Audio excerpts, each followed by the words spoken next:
Hello, everyone, and thank you for coming. I'd like to welcome you, sponsored by the mighty Cyclops and Goodman Games, a behind-the-scenes look of publishers and editors of heroic fantasy. I'm Howard Andrew Jones, your humble moderator. I am the editor of Tales from a Magician's Skull, as you can tell from this awesome T-shirt that I'm wearing. Previously edited Blackgate Magazine, a whole line of Harold Lamb historical fiction, and a couple of other little things, including a stint doing some work for Perilous Worlds. I would like to go around the virtual room and have the rest of our panelists introduce themselves. So first I'll go to Doug Draw of Weird Book. Oh, okay. Hi, I'm Doug Dre. It's spelt Draw, but it's really Dre. Because my grandfather, no, it's okay. It was AY and my granddad changed it to AA. Wanted to be different. I'm the editor of Weird Book. I'm the former online editor from Weird Tales. I write the blog Uncle Doug's Uncle Doug's Bunker of vintage horror paperbacks. I'm an electronics technician. I live in Germany. I'm originally from Ohio. And that's about it. And I've written a few stories. There you go. Milton. Hey, everybody. I'm Milton Davis. I am an author and publisher. I own the company MV Media LLC, which specializes in science fiction and fantasy based on African diaspora culture and traditions. And I am a chemist by day, a writer by night, and some other things I can't mention the other times. Okay. Adrian, go ahead. Introduce yourself. So got to unmute there for a second. Hey, I'm Adrian Simmons. I'm the founder and one of the editors of Heroic Fantasy Quarterly, which is a free online quarterly magazine of sword and sorcery and adventure fiction. We periodically have anthologized our best of material, 3, 2, and 1. And I do some writing. Do some writing, and other hobbies include hiking and taekwondo. Very good. Me. Chris. Hi, I'm Christopher Paul Carey. I'm an author. I'm also director of publishing at Edgar Rice Burroughs Incorporated. We publish, do my little commercial here, Edgar Rice Burroughs Universe, which is new novels set in the worlds of Edgar Rice Burroughs, following the original canon. We also are reprinting all 80 plus of Edgar Rice Burroughs' original works. And I live in Southern California, work out of Tarzana, out of the office that Edgar Rice Burroughs himself worked out of. So it's pretty exciting. How close is Tarzana to you? Is it a very long commute? I'm out in Santa Clarita, so it's about, well, it depends on traffic, but 40 minutes to an hour, depending on traffic. There you go.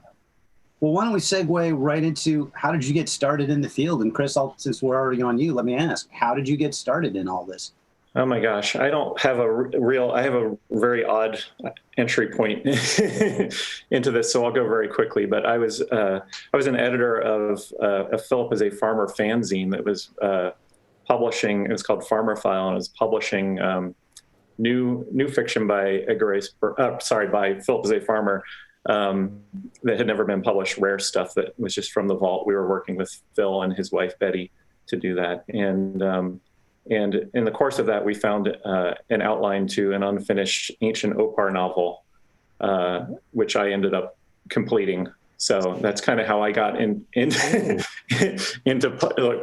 writing as a writer, getting into fiction. And one thing led to another. I edited several collections of Phil's work, and then got the job as senior editor at Paizo back in the day. That was in 2008. Worked for them for 10 years before coming on board here at Edgar Rice Burroughs Incorporated. So kind of a weird entry point because, that farmer book, just came out of nowhere. So I think that a lot of us, I don't know if I know anyone who had a straight line entry into this whole gig. And I think it's interesting, you and I worked together because of our connection through Paizo, which is how I got to know you. Yeah. Adrian, how'd you get into this? Well, on the writing side, I guess I got into it 1996, 97. I read something that set me off. I was like, I could do better than this. So Yeah, started me down that road. On the Heroic Fantasy Quarterly, you know, I was part of a writers group in Oklahoma City back in 2007, 2009. And me and a friend were in it, and we just, after one of those meetings, we talked about, you know, we gotta start an online thing, you know. And the only thing we could agree on that we both liked was sword and sorcery and adventure fiction. So Heroic Fantasy Quarterly was born, and we just have kept at it. It's been a lot of fun. We just keep doing it. How about you, Milton? How'd you get into it all? Well, I started, I say officially writing in 2005. I had dabbled in it since college, got indoctrinated into science fiction and fantasy by an English instructor of mine who thought I should be an English major instead of a chemistry major. But I told her, I said, well, writers don't make any money, and that's been proven to be true. But when in 2005, I turned 45, I said, hey, you know, what is it that I've always wanted to do that I'd never done before? And writing was it. And I decided I wanted to publish as well because at the time, what I was doing and how I was doing it, I didn't feel like the publishers would be very open to it. So I had my own business before in the past, and I was kind of enamored with the whole self-publishing thing. So I said, well, hey, that's what I'm going to do. So I formed MV Media, started publishing different things. I write science fiction, fantasy, everything else, but I guess my first love is sword and sorcery, which, you know, we call Sword and Soul. And so I've been doing it since then. And how about you, Doug? Oh, I got started 8 years ago. It was right after my 50th birthday, and I got bored. And I wanted to play with the big kids because I went to high school with Gary Brombeck. And he's been pretty successful writing. I said, well, I want to do something. So I started a little blog and just wrote about my paperback collection. And I started pitching it in Facebook to web or page. Administrators, and Weird Tales picked it up and asked me to run their Facebook page. And I built that up to 1.5 million people, from 6,000 to 1.5 million. And then they gave me the website to play with. So I was writing all the content for John Harlocker and Marvin Kaye for their webpage. And eventually we parted ways, and I wasn't real excited with some of the flash fiction they were giving me to share. And so I gave it a shot and sold a few stories and decided I'd rather edit, but I needed a magazine. Nobody was going to hire me, so I figured, okay, I need my own magazine. So I went and talked him into letting me publish Weird Book with his blessing, Paul. And he said, sure. And then I found a publisher, and I started a magazine. And I edit it, I read the stories, and Wildside does the layout and the copy editing, and they publish it. And that's pretty much it. Well, we've all had winding roads then. What do you think the appeal is of heroic fantasy? What is it that keeps people coming back to it?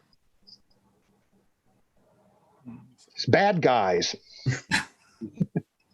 Or at least they're not good guys. It's not as white bread as maybe Middle Earth or Narnia or Shannara.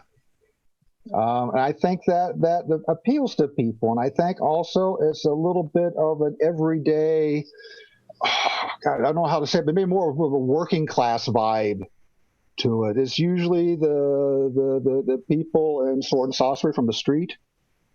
They're more identifiable. They're not nobles. They're not born with a destiny to save the world. These are people that are trying to get by, and then they get caught in bad situations. And I think that's a pretty common thread in Sword and Sorcery. So I think in a lot of ways is more identifiable to daily life, considering it's fantasy, that is. Makes sense. Anyone else? For me, it's the No, go. For me, it's the action. I think like most of the people here, I got into Sword and Sorcery from reading Conan stories. Specifically for me, it was the Conan Marvel comics. That's how I got into it, because my cousin was a big comic book fan. He was the one that introduced me to it. So I went from the comic books into the novels and stuff. And for me, it's always been the action. And sword and sorcery stories are more, I guess, they're more narrow in scope, and you don't have to spend all this time, developing generations of people and all this lore that goes back thousands of years and stuff like that. You got this person, they're in this situation, they got a sword, they're going to fight their way out of it. That kind of thing, and that's for me, that's what it is. You just having these different scenarios, but focusing on the action, and some, I have to have some character development, but for me, mainly it's like, let me get through all this stuff so I can get to the fight, that kind of thing. Sure, cut the chase, get to the important stuff. We don't need to get all the background. We'll learn background as we go. Yeah. I do think a big part of it. I'm sorry. Oh, no. I do think it taps into sort of that same mythic, the mythology, the thrum of mythology, and and that goes along with the action and stuff like that, I think, too. But we've had these oral stories for all of humanity, and I think that these sort of fill that same role that, like, what Homer was doing and all, and or any oral tradition has been doing since the dawn of humanity, So I think it really hits that visceral need that we have for these stories. It's not like over elaborate, over high literature or whatever, because it doesn't need to be. It just needs to hit, funnel right into the human heart, Mm-hmm.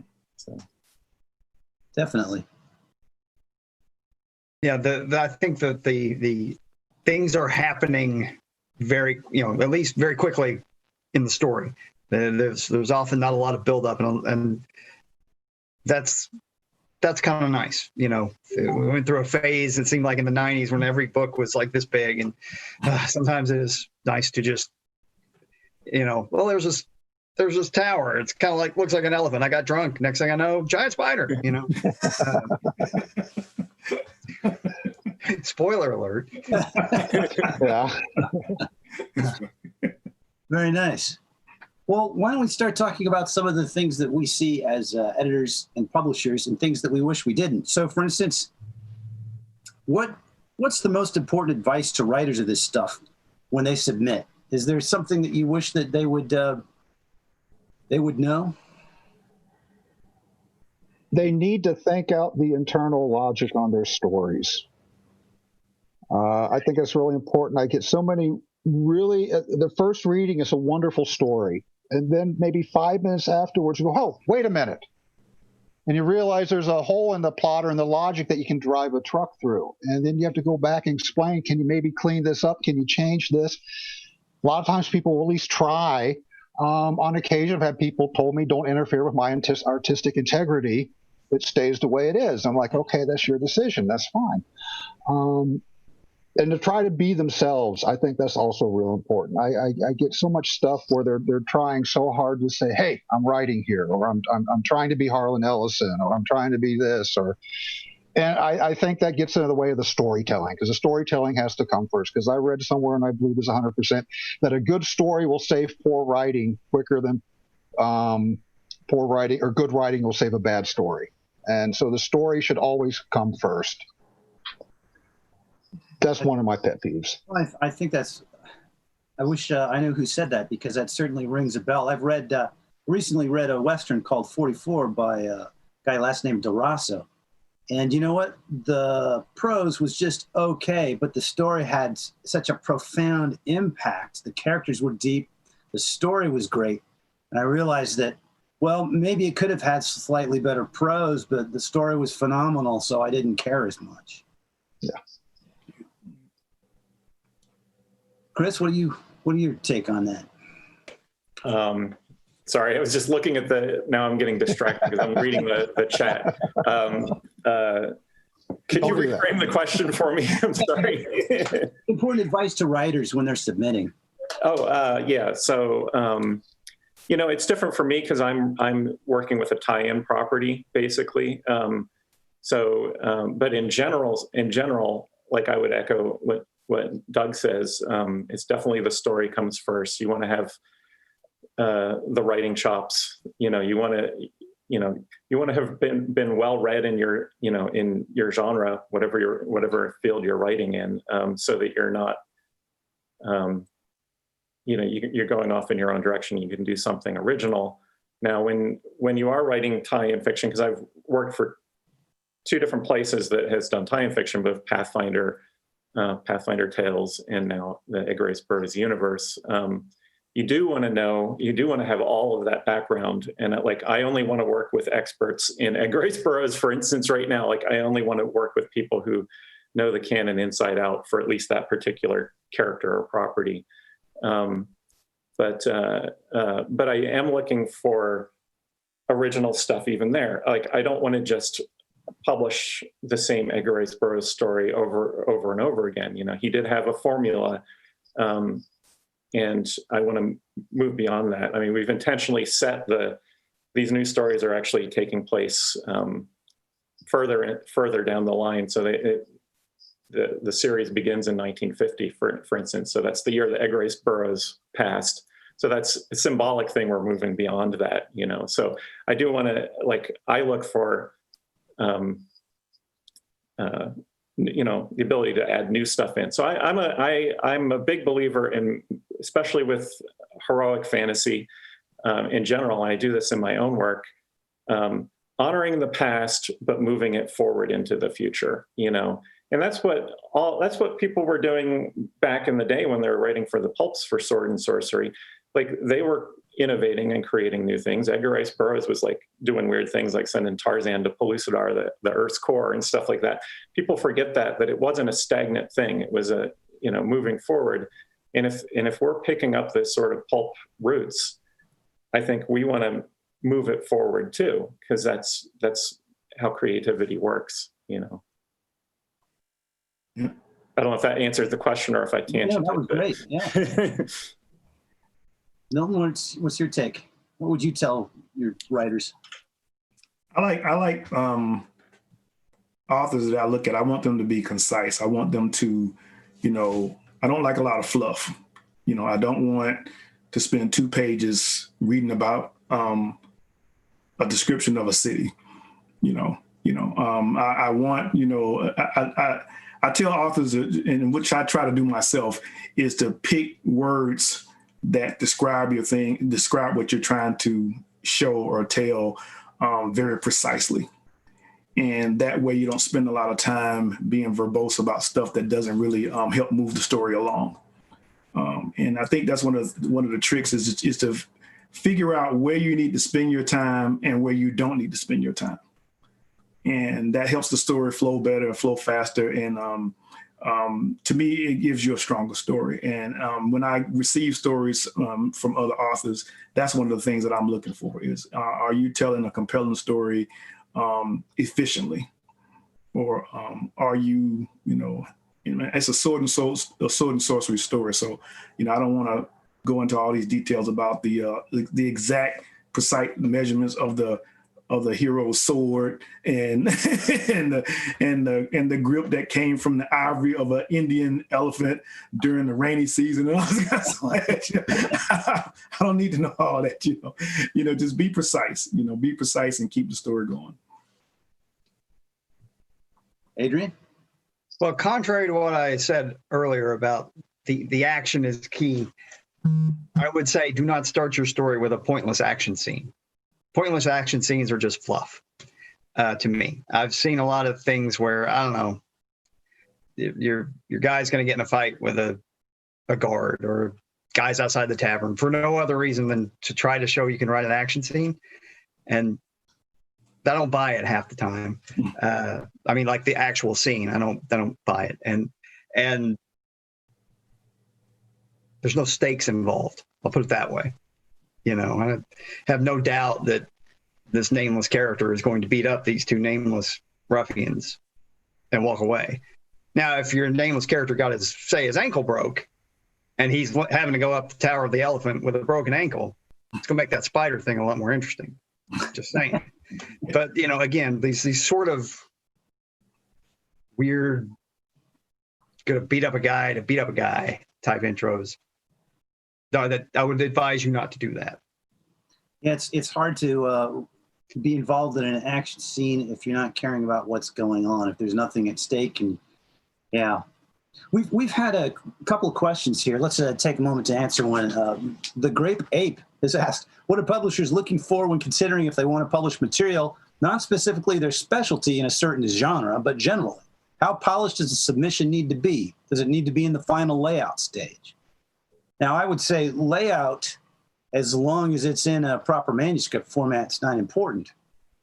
Polish, my take is, get it as polished as you can because none of us have an excess of spare time. What's everyone else's take on that? Yeah, I want to echo your, editors don't have any time. They are really trying to cram all of whatever they can into whatever free moment they have to do it. So when a submission comes in, it's nice if it's in, a simple font with, basic formatting, nothing super elaborate, just, double space Times New Roman 12-point font.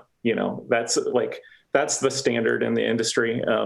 And so I've had people submit things to me where it's just some crazy format. And then you have to, as an editor, you have to strip all of that out, so a simple, very basic format is the best. Also, we're in the digital age, so don't do the underlining of italics anymore. Just actually use italics. And as far as how polished the submission needs to be, just to echo Howard, it really need, your best effort at the story, and everything in the story should be driving toward the point of the story and the climax and the resolution. And so just make sure it's very, very finely tuned as to the best of your ability. So. Yep, that's my pet peeve is the format. Usually with anything that I submit, I give the writer specific instructions of font size, pages being numbered and all this kind of stuff like that. Because like you guys say, I format all my own books. So when it comes in a certain format, it's easier for me to format it for the manuscript.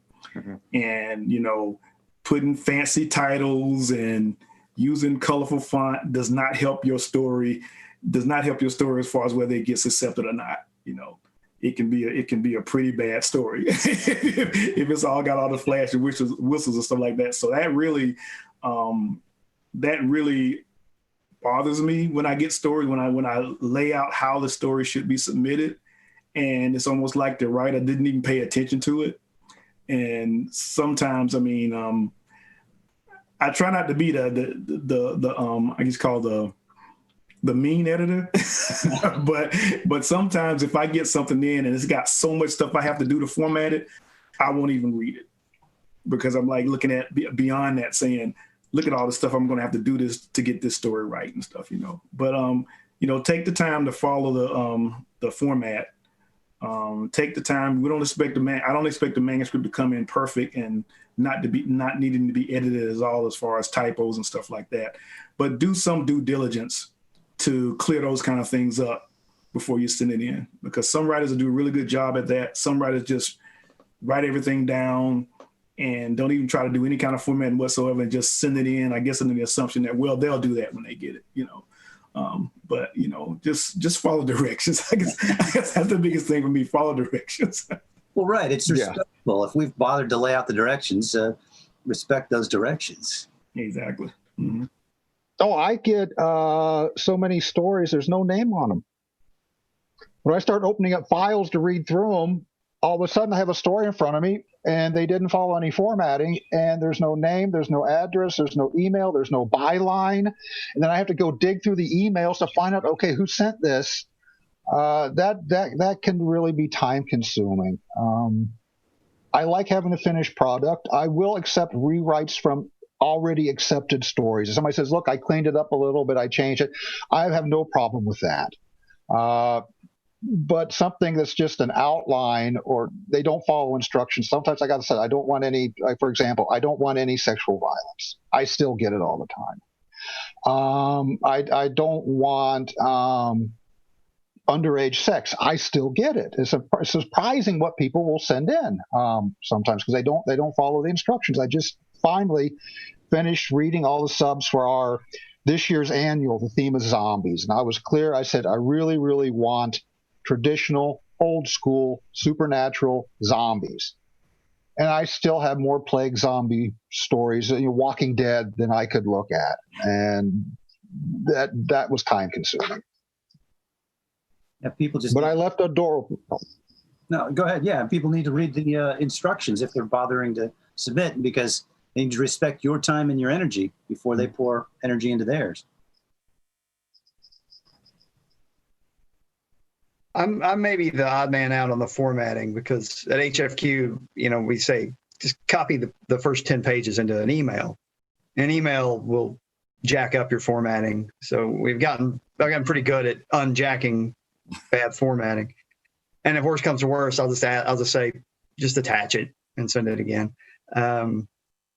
But I think you definitely need to have the story finished. It has to have the ending. You can have a little note at the end saying, well, there's this other ending, spider wins. Kind of cool, but well, that's cool. Yeah. But yeah, you gotta be done with it, because I'm not going to help you with your third draft or whatever. It's very unlikely. Put it that way. We've had a question here from Red Wizard 52 about the difference between an associate editor and an editor-in-chief. And most of us are working for such small places that we're looking at a staff of only one or two people tops, right? As far as I'm concerned, the editor-in-chief is the editor making most of the main decisions, apart from those that the publisher makes. An associate editor is going to be someone who is a little further down on the totem pole, and probably has to go to get clearance before buying things or other stuff like that. I don't know. Does anyone else have any thoughts on that question? I think that's the process when I've worked with people who work in larger environments with more people. You have an associate editor that may go out and be like the first tier as far as evaluating stories that are turned in. They'll look at it, they'll say they like it, they'll work with the author a little bit, but then they have to pass it up to an editor-in-chief that has to have the final say-so that says, okay, we like it, and then they'll be the ones that say, okay, this will actually go into the magazine, or this will be published as a book or something like that. So it's kind of a tier thing. But like you say, most of us are like very flat when it comes to hierarchy. We're on the hierarchy, basically. I'm the exception that I worked at Paizo, which was quite a large organization, and we had an editor-in-chief. And the editor-in-chief was basically a manager, and had to do so many different things, and that wasn't actually editing. So basically just had to keep everyone on track, work with the schedule, work with the different creative teams and the design teams and stuff like that. So it's more of a management position than it is in a larger organization than it is an actual editing position. So makes sense. Here's someone who's asked about the connection between art and sword and sorcery. Can the publishers talk about how much they think about cover art and interior illustration? Unfortunately, Joseph can't be here today for this conference, so he's the art guy for Magician's Skull, so I can't really join the conversation about that one. I'm going to have to turn that over to you guys. Well, when it comes to books, people will tell you 85% of the reason that people buy a book is because of the cover art. That usually attracts a person, and I think it's really important when you're talking about sword and sorcery.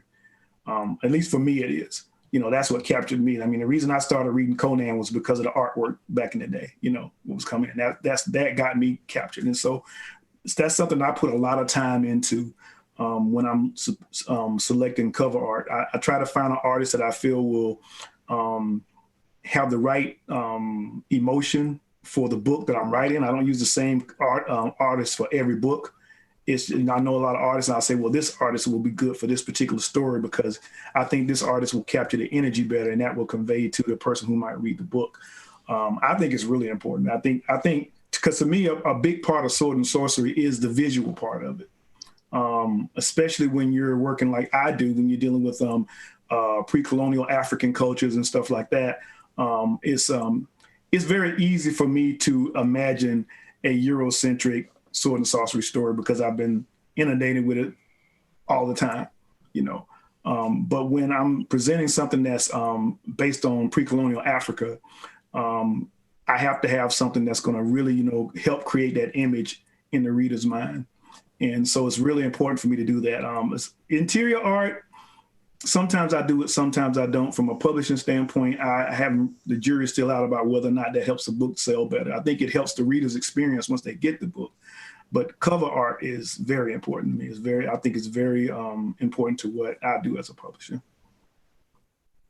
I in particular pay a lot of attention to it. You know, I'm launching a new series. You know, basically trying to launch a new franchise or an old franchise and relaunch it.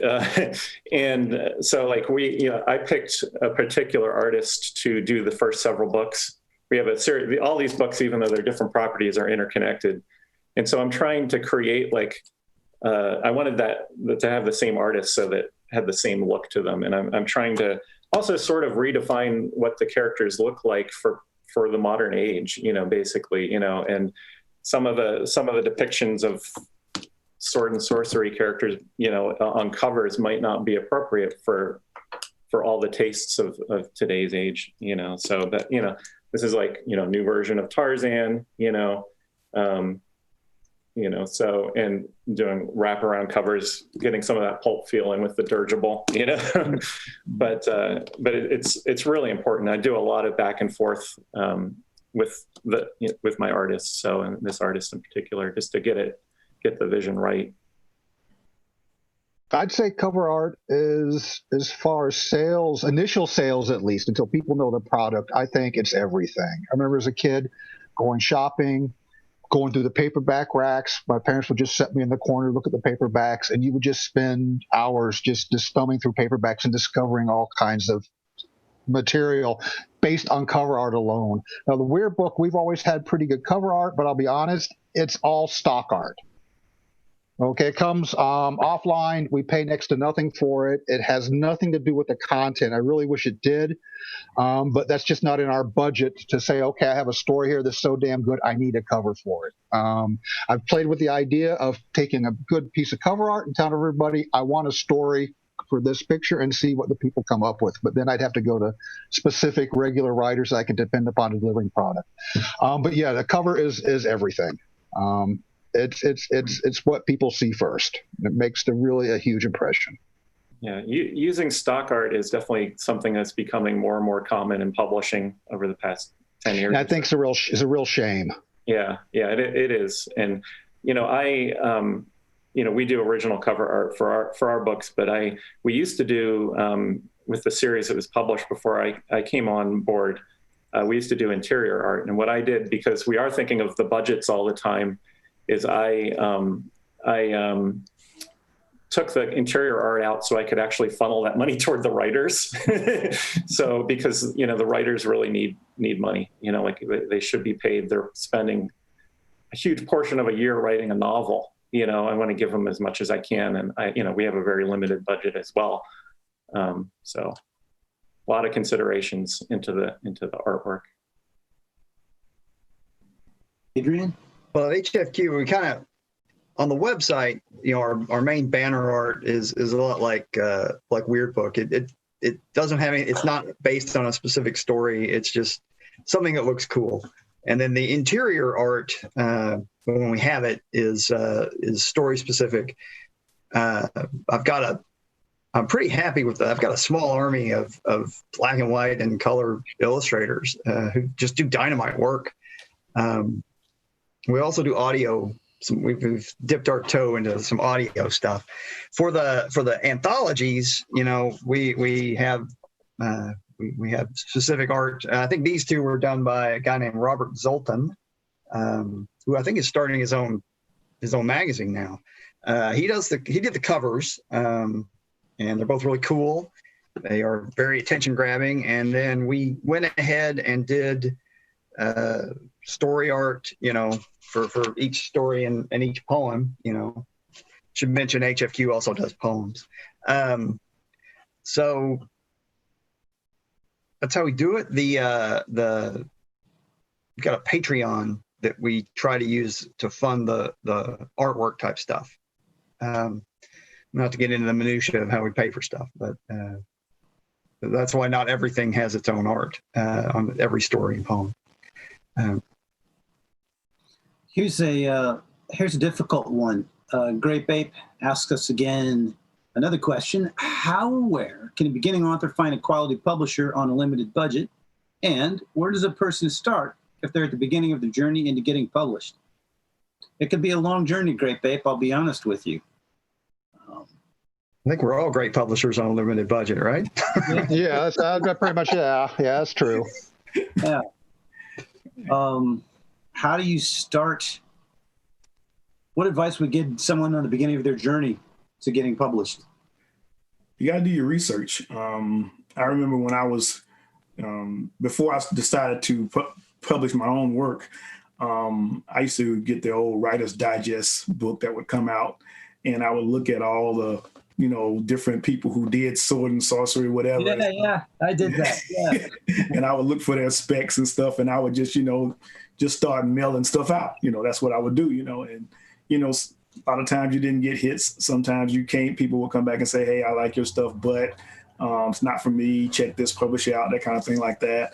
What I used to tell people, I went from, and this is back in the day, I went from the Xerox rejection letter to the point where I was actually hearing from editors, so I said, okay, at least they're reading my stories now, and that kind of thing. It's like you say, it's a long process, but it's about researching your market. It's easier now than it was 15, 20 years ago. You can get online, Google, sword and sorcery publishers, and people names will come up. You have to look at their requirements. Whether they're solicited, they take solicited material, unsolicited material, and don't, because that's what I do. Consider self-publishing. It's a viable option. I'll tell you a story. Before I started publishing, I went to a book signing for R.A. Salvatore. My son was a big fan, and I was getting this book for him for Christmas. And got in the line, and when I got up to him, I was like, hey, how you doing? And I told him, hey, I'm writing sword and sorcery type stuff. And he said, cool. And then I said, I'm thinking about self-publishing. And he just stopped. And he looked at me, he said, and this was back in 2005. He said, 5 years ago, I would have told you not to do that. He said, but now, it's actually a viable way to get your name out there and get some recognition, and you may eventually be able to get picked up by a publisher. That wasn't my intention. I was planning on doing it for as long as I write, but it's a viable option. It's something that you should take a look at.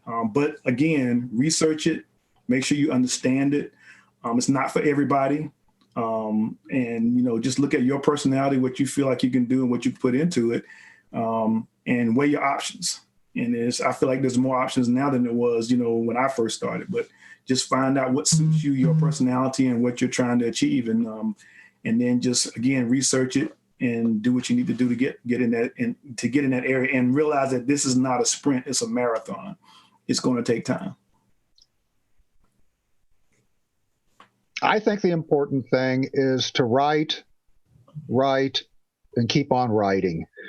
Look at what other people do. Do not imitate other people, but try to understand how a story is told, how action is told. The narrative is very important. I mean, this is embarrassing. I'd never written before. Before 8 years ago, I hadn't written anything since high school except for a couple of technical reports or emails. And I actually ran out and bought a copy of the it's called The Substance of Style. I mean, that's embarrassing. I sat there, I read the thing from cover to cover, said, okay, looked at what other people were doing, how it was put together.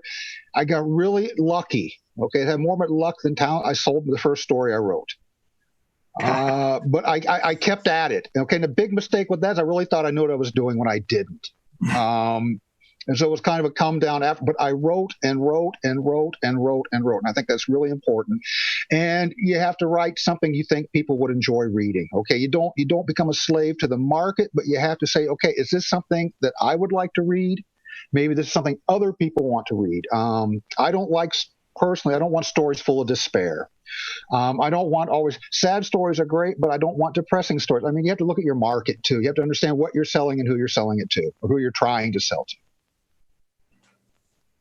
Sometimes the advice that I hear a lot is that I've heard over the years is, start at the top, try to sell to the most prestigious market you can and work your way down and find your level, and it may be that you end up selling your story for 3 cents a word on an online publication, which can be fine, and you build up your bibliography basically.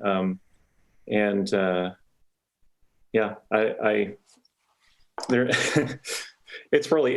is definitely a tough thing breaking into writing. In terms of self-publishing, I would say it is definitely a viable option now. A few years ago, I would have said no. In fact, I did. If you were on any of my panels that like James Sutter and I held on fiction writing and getting your fiction published, we would always say, don't do self-publishing. I wouldn't say that now. I would say know how to self-publish if you're going to self-publish. Treat it as a business. You're going to be more than just a writer. Don't just write your book and then find a print-on-demand printer and then stick it out and hope and think that it's going to be a big success, because it's not going to be. You need to have all the infrastructure behind it. You need to know how to do marketing, publishing, layout, everything. So you need to treat it as a professional business. So it's a whole other thing you're going to have to learn, basically, other than the skill of writing, which itself is a formidable thing to take on, to hone your craft and learn how to be a good writer. So it's a whole other thing you have to do. So. But Christopher's absolutely right. Self-promotion is incredibly important. I always tell people, okay, I can only go so far in promoting somebody's work, promoting the magazine. I have the Facebook pages, I participate in groups, I send out reviewer copies, I stay in touch with people, but you have to learn how to sell yourself too, and get the word out that your work is available and that it's worthwhile. I agree. And I think it needs to be said that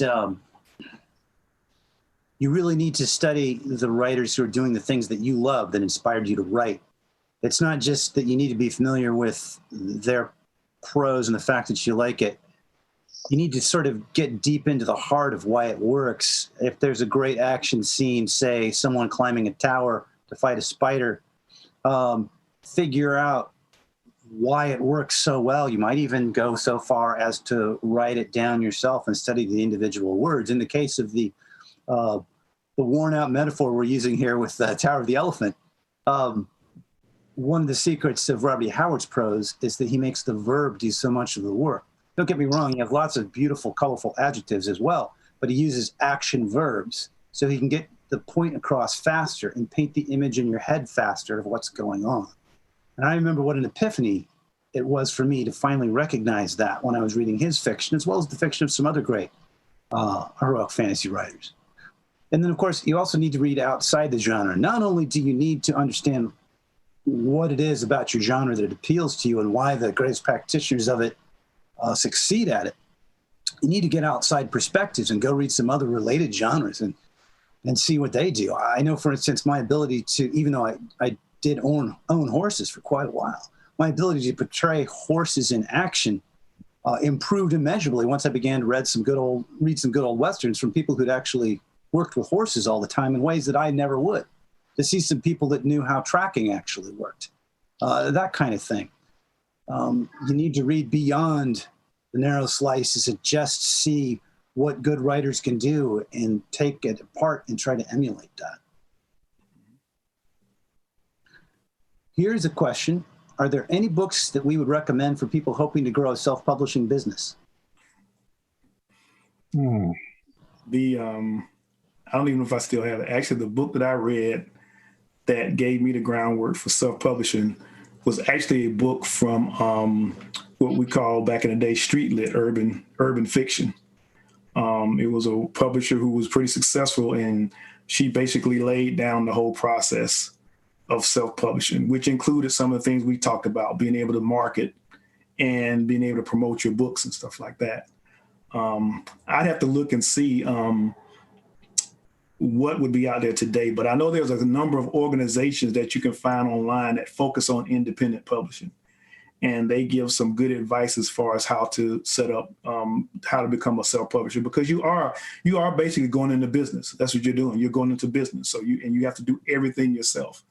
And I actually do a annual seminar at our local library about self-publishing. And the first thing I talk about is, decide what type of writer you want to be.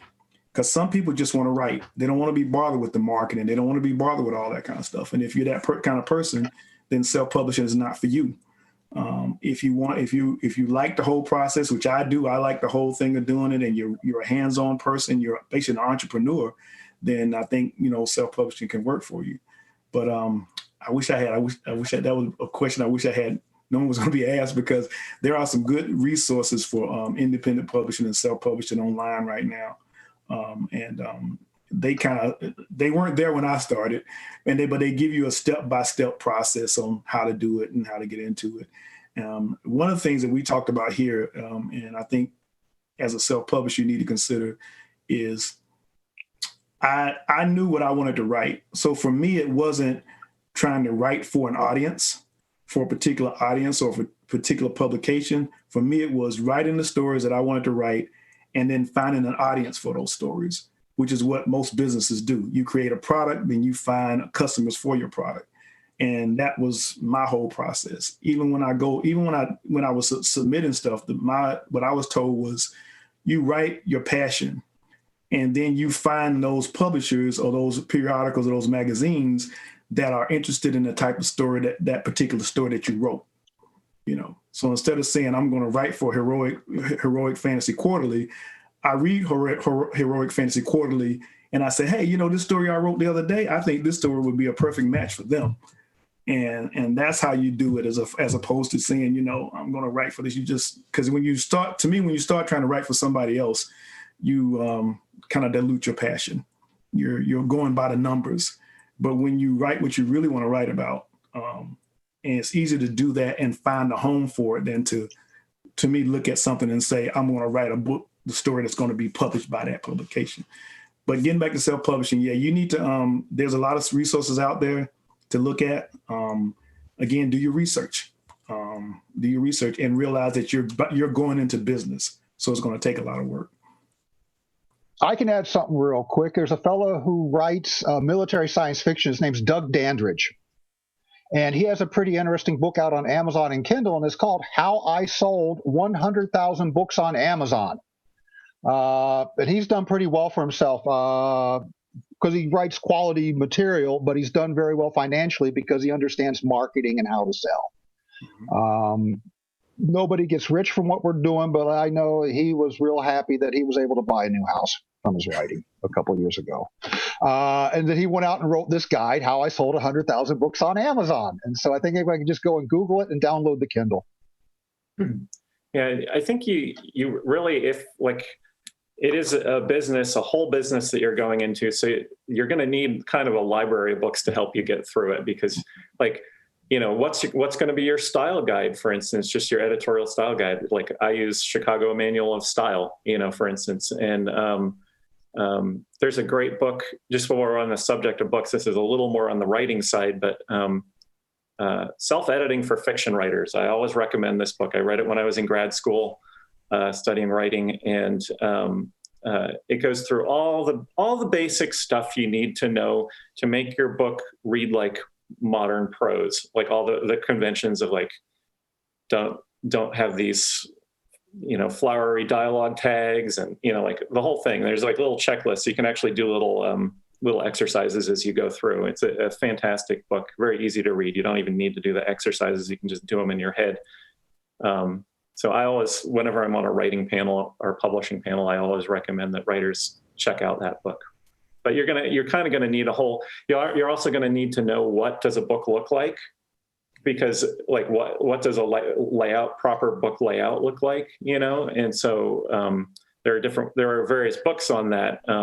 But the best way that I find is just to find what's being published right now. What's Random House doing right now? How do their books look? And pick out the elements that I like and kind of put them into my own house style. So you're going to need to have a lot of resources because it is a business with many facets of just many facets to it. I might also point out that part of what I do on this is I pay someone else to do a lot of the layout and a lot of the stuff that I do not know how to do, nor do I want to learn how to do it. So that's always an option. I'll just put that out there. There are people who make books, and so you don't necessarily have to learn it all yourself. At the same time, I will say over the past 2 weeks, I've probably spent way more time than I should with the technical support of the canned theme that I use at Heroic Fantasy Quarterly because it's 10 years old and parts of it suddenly stopped working. I don't know how to make it work. So, make of that what you will. Yeah, that's right. I mean, there's certain things that I don't do. I don't do cover design. I have somebody that does that. I can do the manuscript because I've purchased some software that allows you that formats the stuff for me and puts it in a professional format. What format do you? What software is that? Oh man, you would ask me that. I have to look it up, but I have to share it with you because it's actually a template, and they give you like about 5 or 6 different templates you can use, and the templates are set up for 5.5, 8.5, 6x9, and all this stuff. And you just basically take your manuscript and you make sure you got your page breaks in there, and you drop it in there, and it automatically formats it for you. They give you the little intro stuff for your ISBN, all the different statements you make, copyright statements and stuff like that. It's based on Windows, on your Windows format symbols and stuff like that.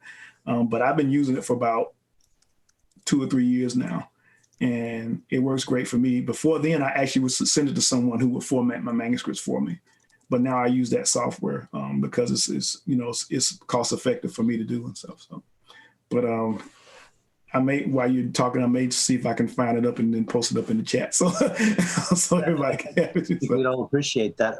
We're getting very near the end, so let me take one final question. It's kind of in line with something I was wondering about. The problem is I don't have an answer, and maybe our brain trust here can come up with one. And that is, how do we encourage people who enjoy phone book length contemporary fantasy to check out shorter, punchier sorts of heroic fantasy? Right? How do we do that? Somebody else needs to answer that one because that's easy.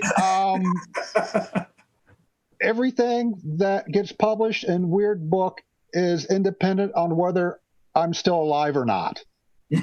Okay, I'm not going to pull a Robert Jordan. I mean, I'm not making fun of the man's passing, but it's not going to be like 9 of 10 books are published and then I disappear from the picture. The work's already done. It's already out there. So I think the investment is they're getting a finished project or product, and it's all there right in front of them in one piece. It's not that I have to wait for installments. So I think that's an advantage to short fiction. There are some people that just like long fiction, and I've met them. They just like epic fantasy. I have people that won't read my books because they say they're not long enough. They want something that's going to be at least 100,000 words. These are the people who want you to describe a bird in every detail and stuff like that. And I just think there's different readers. And I can read both. I can read a big epic fantasy novel that's got 200,000 pages, as long as it's interesting to me. As long as you keep my interest. I will admit, when I read the Game of Thrones series, I flipped through a lot of pages. I was like, okay, I've got enough for this scene now. I don't need to read the rest of this. Let's get back to the action and stuff like that. And how was the final volume? We're all waiting for that. we might get it one day, but I think it's just different people. My first book was more of an epic fantasy, and people read it and they loved it.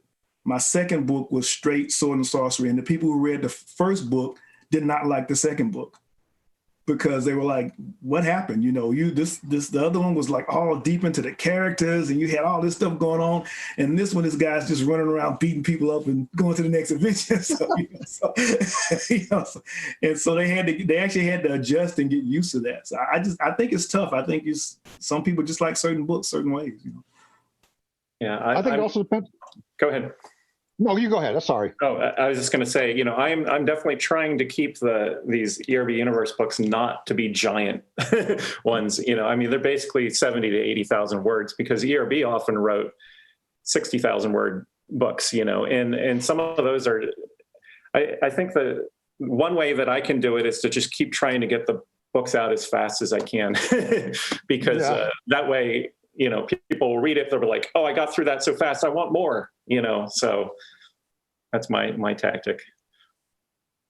Yeah, well, he always published in the Ace Minis in the 60s. I mean, that was the perfect format for a short novel. Yeah, some of those were really short. Some of them were even 50,000 words. The Moon Maid, that's actually 3 pieces in one slim volume.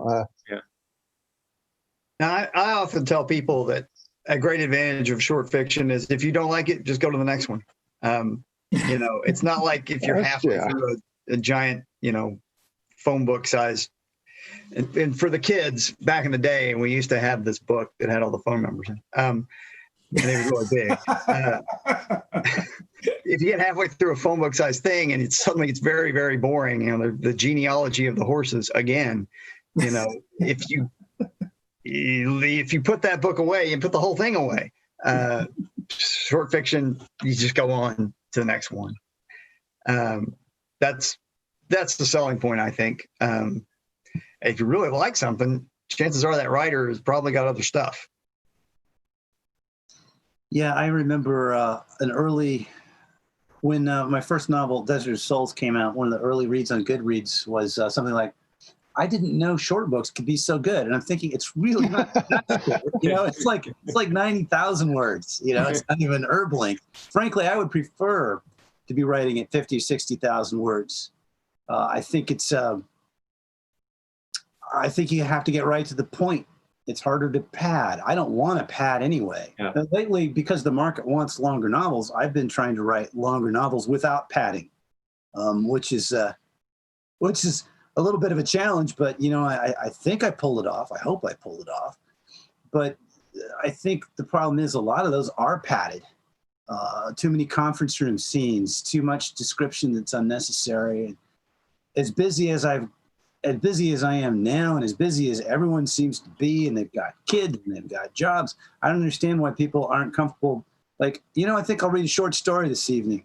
And I think a lot of readers, maybe they're invested in my book as a miniseries rather than my book as episodic television. I don't know. But I have go ahead, sorry. And it's funny you say that because actually what's starting to happen now, I know at least on the science fiction end, that you're starting to see more novellas being released as opposed to novels are concerned. And there's some authors, that's actually how they're getting into publishing. The publishers are actually publishing novellas by them first, and then they will eventually publish a novel by them. I'm kind of like you. I can tell you a good story within between 50 to 60,000 words. And then usually when people read my books, they'll say, "Oh man, you got so much in that, this could have been longer." And I'm like, "No, I didn't want it to be longer." That's why. But yeah, that's starting to be, I think, what you're talking about as far as people having less time. I think that's one of the reasons why novellas, at least I've been seeing it in science fiction. At least that's why that's becoming more popular in that. That's a really good point. Tor did that with the Murderbot novels. Mm-hmm. Yeah. Yeah. I think Tor is largely driving the novel phenomena, and I think people ended up liking it. So now other people are doing it. I know I love writing a more concise book too, and I've written several novellas that I've had published as standalone novellas. I think we'll see more of that. Yeah. I think it's also reading habits. Okay, I'm 59. I grew up in the late 60s, early 70s. There was a wonderful thing called the Scholastic Book Club. Yeah. And I got a couple here. Look at these. Edgar Allan Poe. Okay. Look at this here. Daphne de Maur. I can't pronounce her name, but it's Daphne de Maur. We got H.P. Lovecraft. Listen here. We got Jack Finney, L.P. Hartley, Gerald Kirsch, Bram Stoker, John Collier. For little kids. We learn to read. If you bust out a Reader's Digest condensed novel, then Yeah. and the kids don't learn to read stories anymore. I think you don't go to the supermarket or the drugstore and get those old Alfred Hitchcock anthologies or the year's best horror stories that were just there on the shelf. Now you have to go to Amazon. You have to know what you're looking for. You get those recommendations, but I still think people have gone away from reading short stories because they're not used to it anymore. And I think you need a way to get kids reading again. And like even the kids now, it's young adult novels, it's Hunger Games, it's Harry Potter's, these long works, they're trilogies, there are 5 novels, and they're not used to reading a short story anymore. So I think it's a reading habit situation too. Well, I will say that I publish a lot of anthologies, and honestly, my anthologies are my best-selling books. Oh, okay. It seems like, at least in the case of what I write, as far as Black speculative fiction, the anthologies seem to be popular because people get a chance to try a bunch of different writers at one time. It's kind of like that's how they're learning who they want to follow, and so. Like my best-selling book is my Griot's anthology. That's the anthology, the Sword and Soul anthology that I did with Charles Saunders, and we released that book back in 2011, and it's still it's still one of my best-selling books because it's again, and there's a lot of authors that are in that book who are now authors that have been published by some of the major publishers and stuff. At the time, they were, just starting out. Some of them hadn't even been published before. But that book has remained one of my best-selling. And it may be because of the fact that some of the other authors have moved on to bigger and better things, that when people are searching those authors to see what they wrote in the past, this anthology is popping up. But I say that one and my steampunk novel my steampunk anthology are my best-selling books because, again, you're being introduced to a genre and you're getting to see a variety of different authors tackle that subject. Well, we have run over at this point. Is there? So we probably ought to be wrapping things up.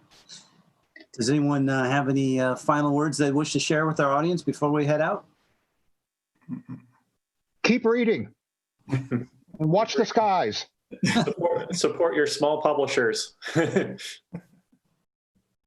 doing good stuff, I think that, we are living in a renaissance of small publishers, small presses. So I think there's some fantastic work out there, and I'm honored to be on this panel with all of you guys. I'm aware of all of your work, and I think it's fantastic work. So I recommend checking out these guys here. I would say expand your definition of sword and sorcery, like Howard talked about the fast novels that you. Historical fiction novels that you edited. Those were exciting to me because they took place in a part of the world that I wasn't used to seeing sword and sorcery from. So, expand your research. I write African-based sword and sorcery. I think about Indian-based sword and sorcery, Japanese-based sword and sorcery. I think there's so many other areas that are untapped as far as influences that would bring a lot of more energy to this genre.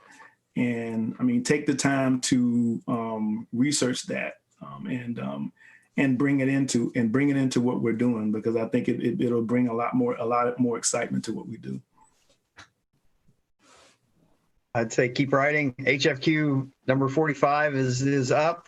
Got a story by Howard Jones in it. Number 46 will be coming out in about 2 weeks. So we've got 46 issues. So if you like it, there's plenty more. Or you can cut right to the chase and get the anthologies. That's what I would say. All right. Well, I want to thank all of you. I really appreciate your time and your energy. And I hope that we could do this again next year. All of you, I wish you a prosperous success And thanks again. Thank you. Thank you. Likewise.